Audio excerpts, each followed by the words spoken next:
शिवकाली संवाद चैनल पर आप सभी का स्वागत है। जय माता दी सभी को।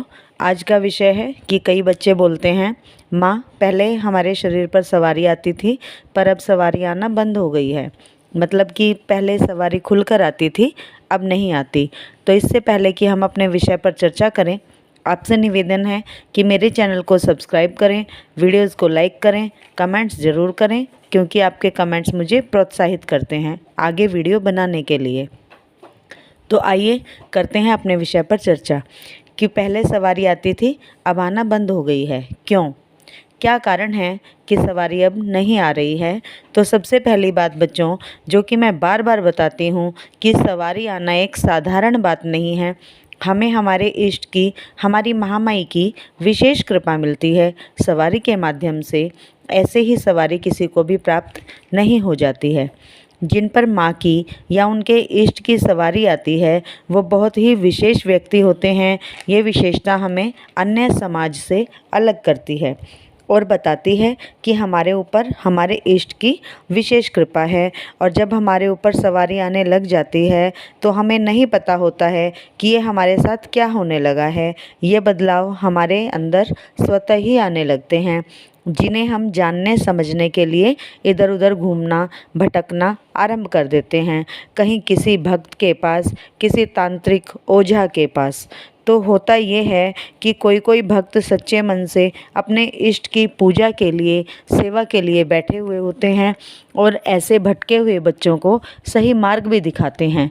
परंतु कई जगह तो सिर्फ कमाने खाने का धंधा ही चल रहा है और ऐसी जगह पर यदि भटकते भटकते हम पहुंच गए तो हमारी समस्या का समाधान मिलने की बजाय हमारी समस्या को और बढ़ा दिया जाता है और सवारी को उतार लिया जाता है या बंधन कर दिया जाता है।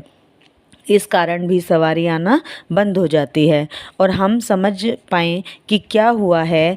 जब तक हम समझ पाएँ कि क्या हुआ है तब तक बहुत देर हो चुकी होती है।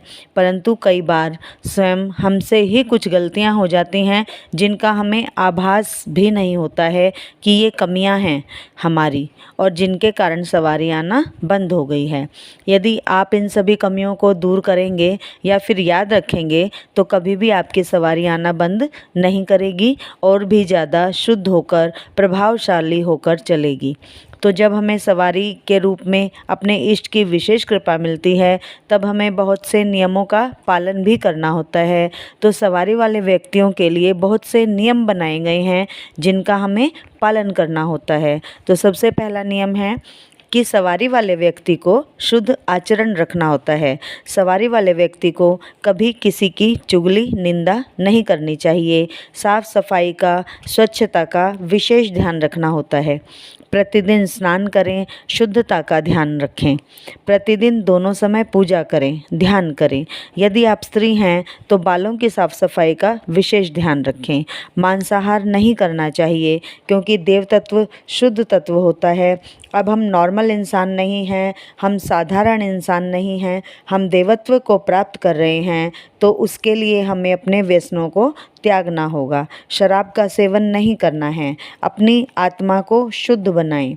मन में आने वाले गलत विचारों पर नियंत्रण करें। किसी के भी प्रति आपके विचार गलत ना हो, ऐसा भाव बना कर रखें। यदि आप पुरुष हैं तो पर स्त्री को माँ या बहन के रूप में देखें।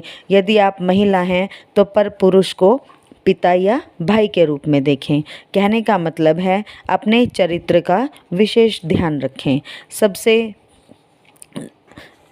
प्रतिदिन करने वाली पूजा का एक समय निश्चित करें। ये सबसे अहम बात है कि प्रतिदिन करने वाली पूजा, जो हम प्रतिदिन पूजा करते हैं, उसका एक ही समय हम निश्चित करें, निर्धारित करें कि एक ही समय रहे हमारी पूजा का। आपकी माला और आसन का प्रयोग कोई और ना करे। एक विशेष बात जो मैं हमेशा ध्यान रखती हूँ, आपको भी बता दूँ कि रोड साइड भंडारे का भोजन कभी ना करें। सड़क पर यदि कहीं कुछ खाने का सामान बट रहा है, भोजन बट रहा है सड़क पर, रोड पर, तो उसका कभी भी सेवन ना करें, क्योंकि आप नहीं जानते हैं कि रोड पर या सड़क पर वो बटने वाला भोजन किस कारण से बट रहा है। क्योंकि जब भी हम कोई भंडारे का आयोजन करते हैं या ऐसे रोड साइड पर कहीं पे भी भोजन हम व्यवस्था करते हैं भोजन की, तो हो सकता है वो किसी के भार का उतारा हुआ भोजन हो, किसी के कुछ भार या कष्ट कटने के कारण वो भोजन बांटा जा रहा हो, तो वो भार होता है बच्चों उस भोजन में। तो हमें ये ध्यान रखना चाहिए, सवारी वाले व्यक्तियों को विशेष रूप से ध्यान रखना चाहिए कि ऐसे ही चलते फिरते कहीं भी रोड साइड पर भंडारे का भोजन हमें नहीं करना है। सूतक व पातक का विशेष ध्यान रखें। यदि ये अवस्थाएं आपके घर में ही लगी हुई हैं, मतलब कि यदि सूतक या पातक आपके घर में ही लगा है, तब तो आप कुछ कर ही नहीं सकते हो। परंतु यदि बाहर किसी रिश्तेदारी में ये सब है, तो उस अवस्था में आपको कम से कम 1.25 महीने का परहेज करना है। भोजन बिल्कुल भी नहीं करना है सूतक या पातक का। तो ये थे कुछ नियम जो सवारी वाले व्यक्ति को निभाने चाहिए, निभाने होते हैं, जिन्हें यदि हम डेली रूटीन में निभाएं तो सवारी कभी आना बंद नहीं होती है, सवारी कभी आना बंद नहीं करती है। और यदि सवारी आ रही है तो सवारी और भी शुद्ध होकर प्रचंड रूप में चलती है और आपके इष्ट की कृपा भरपूर प्राप्त होती है आपको। तो आशा करती हूँ कि ये जानकारी आपको पसंद आई होगी। यदि पसंद आई है तो वीडियो को लाइक ज़रूर करें, कमेंट्स में जय माता दी ज़रूर लिखें। जय माता दी सभी को। जय शिव शक्ति, जय महाकाल, जय महाकाल।